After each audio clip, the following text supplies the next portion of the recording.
Dieu ne nous parle pas de demain. À chaque fois que Dieu nous parle, il nous parle d'aujourd'hui.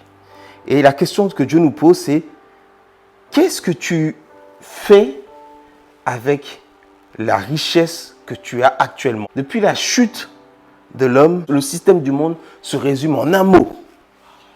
Ce mot-là, c'est moi. L'individualisme a touché toutes les sphères de la société.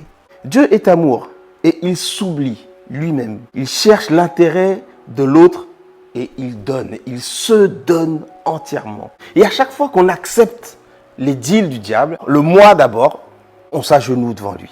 Les règles du diable, elles sont simples. L'égoïsme, l'égocentrisme, l'individualisme, la convoitise pour mener au péché, à la mort. Sa volonté sera toujours que tu trouves un intérêt personnel à manger le fruit défendu et à faire manger de ce fruit aux autres. Le territoire du diable, c'est le monde. Le Christ et ses disciples, les enfants de Dieu, se dépouillent de leur propre intérêt pour le donner aux autres, comme Christ s'est dépouillé pour nous par amour. Abandonner ses envies de gloire, d'être élevé, d'être envié, d'être admiré, c'est ce que Dieu nous demande. Tu cherches à gagner l'admiration des autres, tu cherches à gagner l'élévation des autres. Cela ne vaut rien. Dieu apporte du succès à ses enfants, mais il s'agit de ne pas se sentir meilleur que les autres à cause de tel ou tel don. Parce que tu sais chanter, parce que tu as de bonnes notes, alors tu te sens supérieur. Parce que tu as beaucoup d'argent, alors tu penses que tu es supérieur à l'autre. Parce que tu es chef, alors tu penses que tu es supérieur à l'autre.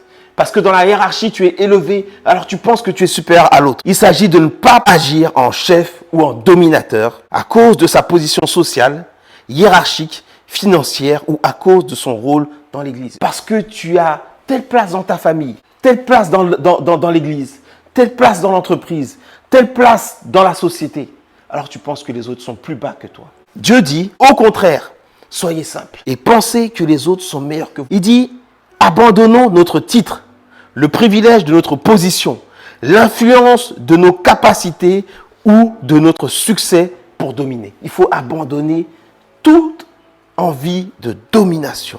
C'est le début de l'amour. Quand on constate que quelqu'un est plus grand que nous, on lui donne la première chose, c'est le respect. Quand on ne considère pas l'autre comme supérieur à nous, on lui retire une chose fondamentale, c'est le respect. Or, Dieu a tant aimé le monde qu'il a abandonné tout pour sauver celui que toi tu méprises. Ne cherchez pas votre intérêt à vous, mais cherchez l'intérêt des autres. C'est là que c'est compliqué. Parce que le royaume du diable, ce monde dans lequel nous vivons, est opposé de toutes ses forces à cette parole. Si tu gagnais des millions, qu'est-ce que tu ferais? Tu chercherais d'abord ton intérêt. On chercherait d'abord notre intérêt. Et il nous dit, regardez Christ. Regardez Dieu lui-même. Il a abandonné tout, pas une partie, tout, pour devenir un simple homme. Abandonner sa vie, abandonner son intérêt, c'est la marque des enfants de Dieu. Aujourd'hui même, chez ceux qui se disent chrétiens, quel est le chrétien qui ne cherche pas d'abord son intérêt? Le système mondial est basé sur la recherche de l'intérêt personnel au détriment de l'intérêt des autres. Sur le principe de moi. Et dans le meilleur des cas, sur le principe de nous. Moi et mon clan.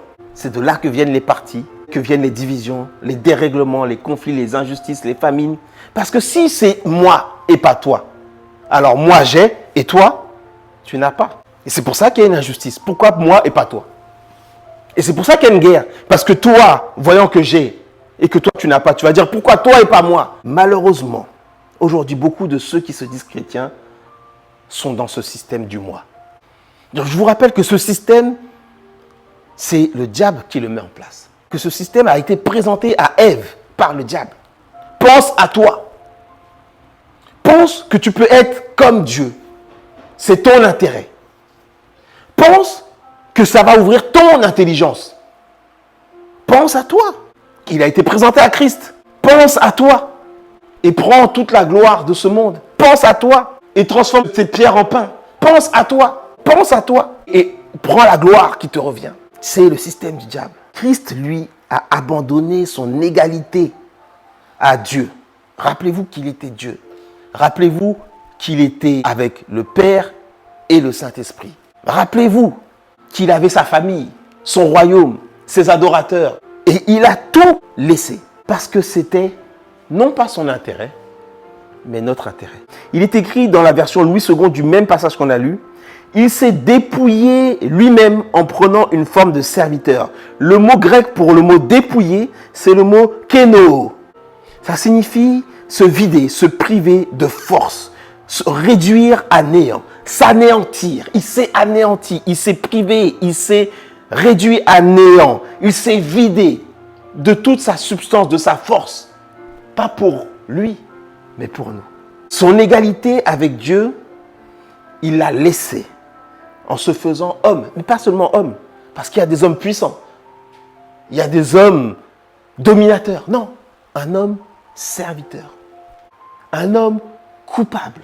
Un homme puni de mort. Et c'est pour ça qu'il est venu. Il s'est dépouillé lui-même, c'est ce que dit la parole, et il s'est dépouillé volontairement. C'est-à-dire que personne ne l'a forcé. Il a utilisé sa liberté pour faire quelque chose qui n'était pas dans son intérêt. Si tu étais libre, si tu étais riche, qu'est-ce que tu ferais avec? Qu'est-ce que tu fais de ta liberté? Lui, il s'est délibérément dépouillé par amour. Et nous, quel est notre dépouillement? Quel est l'abandon qui montre notre amour pour Dieu et pour notre prochain? En général, quelqu'un vient te dépouiller pour s'enrichir. Là, lui, il se dépouille pour t'enrichir. Il se retire son vêtement pour te vêtir. Il retire sa gloire pour te donner sa gloire. Il retire sa vie pour te donner la vie. Il dit, personne ne prend ma vie, mais je la donne à qui je veux. Il cherche ton intérêt. Il se fait nu pour que tu sois habillé.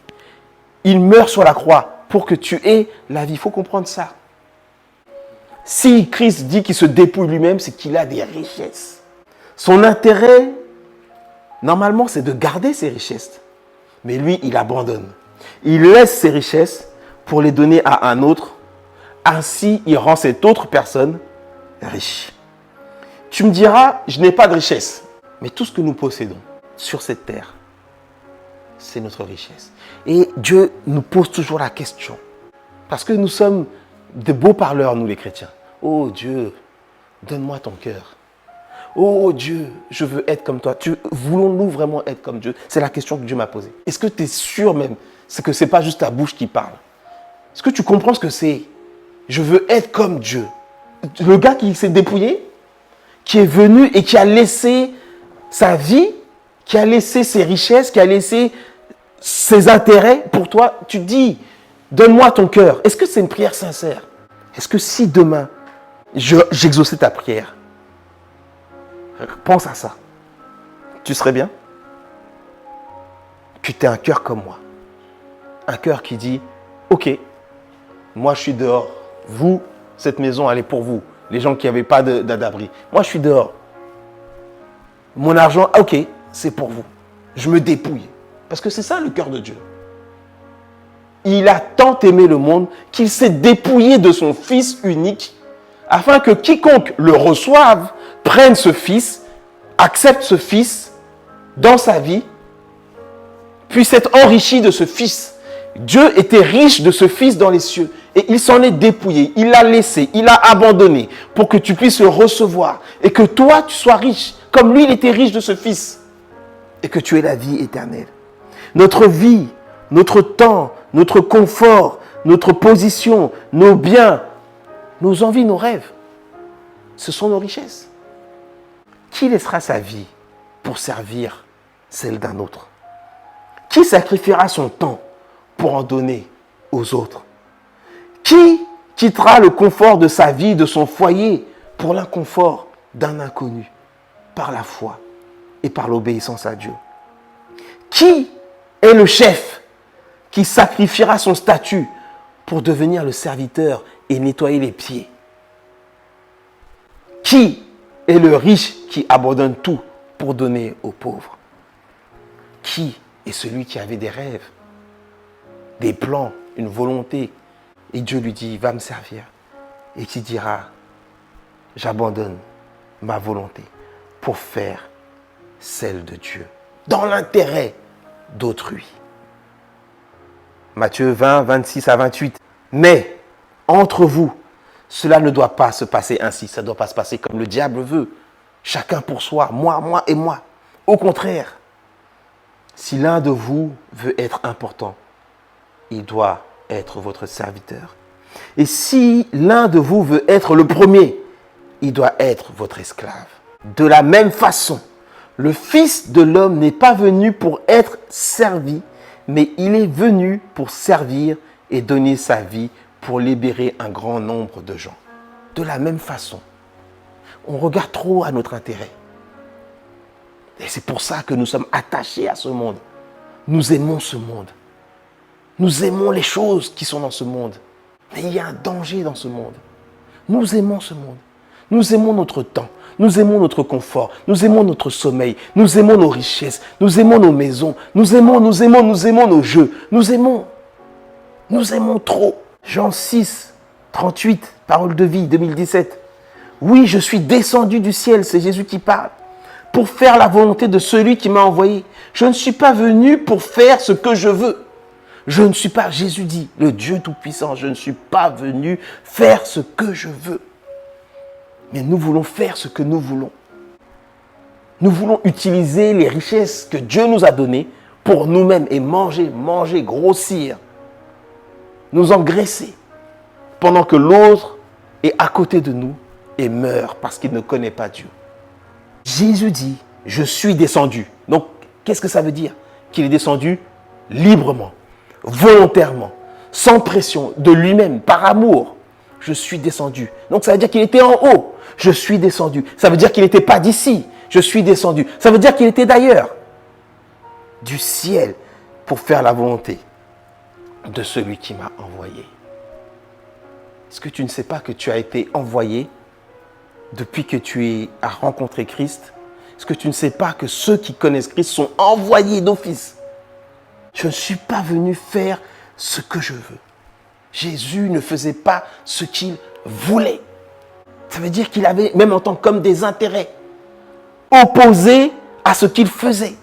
Je pense que quand son cousin a été décapité et qu'il s'est retiré pour faire son deuil, ce qu'il voulait, c'est être tranquille.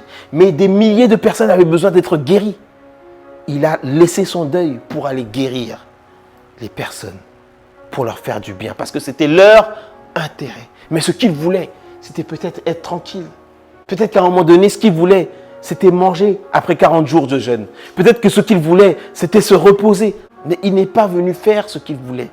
Peut-être que ce qu'il voulait, ce n'est pas souffrir sur une croix. Mais il n'est pas venu faire ce qu'il voulait. Détacher notre cœur de nos intérêts est un combat difficile. Je ne suis pas en train de vous dire que c'est simple. C'est un combat difficile, mais c'est un combat vital. Matthieu 19, 16, 25. Tout à coup, un homme s'approche de Jésus et lui demande, « Maître, qu'est-ce que je dois faire de bon pour avoir la vie avec Dieu pour toujours, ou la vie éternelle ?» Jésus lui répond, « Pourquoi est-ce que tu m'interroges sur ce qui est bon? Un seul est bon, c'est Dieu.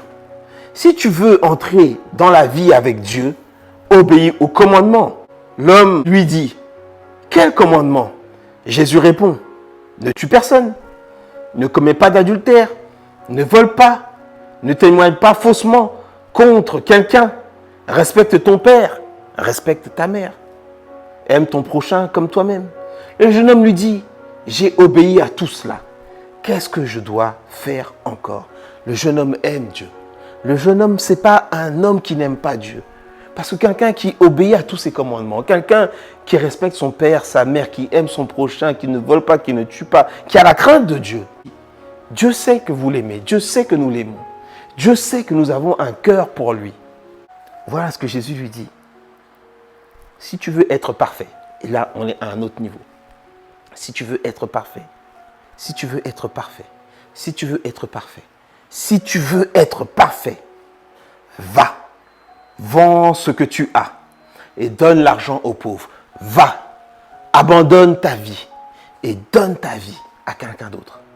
Va, abandonne, laisse tout. Vends ce que tu as et donne l'argent aux pauvres. Alors, tu auras des richesses auprès de Dieu. Ensuite, viens et suis-moi. Il doit abandonner deux choses. Son argent et sa vie. Parce qu'il doit donner aux pauvres tout son argent, toute sa richesse, tous ses biens. Et ensuite, il doit abandonner sa vie. Peut-être qu'il avait une entreprise. Peut-être qu'il était épanoui dans sa vie. On lui dit, viens et suis-moi.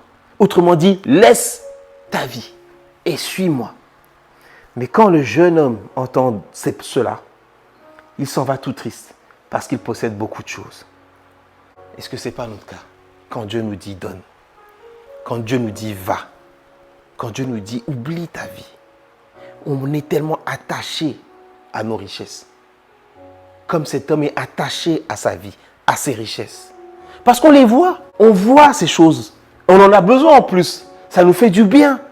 Et le diable veut nous maintenir dedans. On est attaché à Dieu, mais on n'arrive pas à se détacher de ses richesses. On aime Dieu, mais on n'arrive pas à se détacher de ses richesses. Et cet homme est tout triste. C'est comme si on te disait, vas-y, abandonne, laisse, quitte ton père et ta mère et maintenant va annoncer la bonne nouvelle. Je vous le dis, c'est la vérité. Pour quelqu'un de riche, c'est très difficile d'entrer dans le royaume des cieux. Je vous le dis encore ceci. Est-ce qu'un chameau peut passer facilement par le trou d'une aiguille? Eh bien, pour un riche, c'est encore plus difficile d'entrer dans le royaume de Dieu. Pour un riche, Jésus dit, et sache que tu es riche, sache que tu es riche, sache que tu es riche, sache que je suis riche. C'est difficile. Quand tu vois ta vie comme une richesse, ton temps comme une richesse, ton sommeil comme une richesse, tes activités comme une richesse, ta maison comme une richesse, c'est difficile d'entrer dans le royaume de Dieu. C'est difficile. Le royaume de Dieu en grec, ça se dit basileia. Basileia. En anglais, ça se dit kingdom. C'est la contraction de king, dominion. King, ça veut dire roi. Dominion, c'est domination. Le royaume, c'est la domination du roi. C'est ça que ça veut dire. Kingdom, royaume. C'est un territoire qui est soumis à l'autorité d'un roi. C'est pour ça qu'on parle du royaume d'Angleterre, parce qu'il est soumis à l'autorité de la reine ou du roi. C'est le pouvoir royal de Jésus comme Messie sur nos vies. Est-ce que nous sommes le territoire de Dieu? Est-ce que notre territoire fait partie du royaume de Dieu? C'est quoi notre territoire? C'est toute notre vie. Il est difficile pour quelqu'un qui se voit riche d'entrer dans le royaume de Dieu. Parce que celui qui est riche ne peut pas se soumettre à un autre royaume. Mais il se soumet à sa richesse, à sa vie. Il se soumet à ce qu'il a de plus cher. Celui qui est riche met tout son cœur dedans. Parce que sa richesse devient son trésor. Ses enfants, sa vie, ses loisirs, ça devient son trésor. Or, tu veux rentrer dans un autre royaume qui est le royaume de Dieu, qui a un autre système qui te dit oublie-toi et aime les autres. Comment tu peux te soumettre à ça? Puisque toi, dans ton système, c'est moi. Tu as embrassé le système du moi. Tu as embrassé le système du monde. Tu ne peux pas rentrer. C'est comme si tu voulais vivre dans un pays et dire, moi, je vis dans ce pays, mais je n'accepte pas les règles de ce pays. Tu ne peux pas être citoyen de ce pays. Mais les règles de Dieu, c'est aimer Dieu et aimer son prochain. On ne peut pas entrer dans le territoire d'un roi si l'on n'arrive pas à se soumettre à son autorité, à ses règles, à son gouvernement. Celui qui vit dans un pays doit se soumettre aux règles de ce pays. Sinon, il n'est pas un citoyen. Et nous voulons être des citoyens du royaume des cieux. Or, le riche se soumet souvent à sa richesse et non à Dieu. Il sert sa richesse, qui est son trésor, et il y met son cœur, son amour. C'est une adoration, une soumission à sa richesse. Matthieu 10, 37 à 38. Celui qui aime son père ou sa mère plus que moi n'est pas digne de moi. C'est Jésus qui parle. Celui qui aime son fils ou sa fille plus que moi n'est pas digne de moi. C'est Jésus qui parle. Celui qui ne prend pas sa croix et qui ne me suit pas, celui-là n'est pas digne de moi. Celui qui veut garder sa vie la perdra. Et celui qui perdra sa vie à cause de moi la retrouvera. Celui qui veut garder sa vie. C'est quoi ta vie? C'est quoi tes richesses? Parce que la vie, c'est le plateau sur lequel toutes tes richesses sont posées. Celui qui veut garder sa vie, celui qui veut garder son intérêt, celui qui veut garder ses biens, lui, il la perdra. Et celui qui perdra sa vie à cause de moi, celui qui abandonnera, comme moi j'ai abandonné ma vie, comme moi j'ai laissé ma vie, il la trouvera. Jésus, qu'est-ce qu'il a fait? Il a tout laissé. Il a tout laissé. Il est venu et il a laissé son intérêt pour se donner lui-même dans notre intérêt. Et qu'est-ce qu'il dit? Il dit, c'est pourquoi Dieu l'a placé très haut et il lui a donné le nom qui est au-dessus de tous les autres noms. Donc, on a l'impression que Jésus a perdu. Mais Dieu dit, il a gagné. En donnant, il a gagné. En laissant tout, il a gagné. Il lui a donné un nom qui est au-dessus de tous les autres noms. Et tous reconnaîtront ceci, Jésus-Christ est le Seigneur pour la gloire de Dieu le Père. Il a tout laissé et finalement, on lui a donné au-dessus de toute chose. Qu'est-ce qu'il faut faire alors? Être honnête sur l'état de son cœur. Parce qu'il n'y a rien de pire que de parler sans réfléchir devant Dieu. Ne vous laissez pas dire des choses que vous n'avez pas compris. Seigneur, je veux te ressembler. Nous voulons ressembler à Dieu. Pensons à ce que ça implique d'être comme Dieu. Être comme Dieu, c'est donner son meilleur, son précieux, son fils unique, c'est-à-dire ce que tu as en un seul exemplaire. Comme Abraham a donné son seul Isaac. Ce que tu as de plus précieux. Être honnête sur l'état de notre cœur, sur l'état de notre amour pour Dieu et demander l'aide de Dieu, c'est ce qu'il nous faut. Aimons-nous vraiment Dieu? Sommes-nous unis à Christ parfaitement? L'homme riche aimait vraiment Dieu, mais son union avec Dieu ne pouvait pas aller à son terme, car il n'a pas pu se séparer et se dépouiller de ses richesses. Oui, nous sommes riches et nous avons du mal à nous dépouiller de cette richesse par amour de Dieu. Nous sommes riches de notre statut de grand, de puissant, de chef. Et nous avons du mal à nous faire serviteurs, laver les pieds des autres. Nous sommes riches de notre temps, de notre volonté, de notre liberté. Et nous avons du mal à nous en dépouiller pour servir, bénir, aimer ceux qui en ont besoin. Philippiens 2:1. Le Christ vous rend plus fort. Et c'est là la solution. Le Christ, c'est lui qui nous rend plus forts. Son amour vous donne du courage et son esprit vous unit. Nous sommes pleins de tendresse et de pitié les uns pour les autres à cause du Christ. C'est Christ qui peut changer notre cœur réellement. C'est Christ qui peut changer et faire que nous soyons remplis d'amour. C'est lui qui nous donne du courage pour nous séparer, pour abandonner, pour quitter. C'est lui qui nous donne du courage et c'est lui qui nous unit réellement par son esprit. Oui, Christ est le seul moyen d'aimer. Nous avons besoin d'un cœur nouveau, mais est-ce que nous le voulons vraiment? Souvent, nous sommes entre deux feux. Nous désirons ce cœur nouveau, mais l'exaucement de cette prière, Dieu, donne-nous un cœur nouveau, lorsque nous sommes conscients de ce que ça va apporter, ça nous fait peur. Un cœur comme Christ, une vie de dépouillement comme Christ, tout abandonné comme Christ. Est-ce vraiment notre désir du cœur ou juste un désir sur nos lèvres? Car nous aimons nos richesses et même nous aimerions en avoir plus. Mais celui qui veut garder sa vie la perdra. Celui qui perdra sa vie à cause de moi la retrouvera.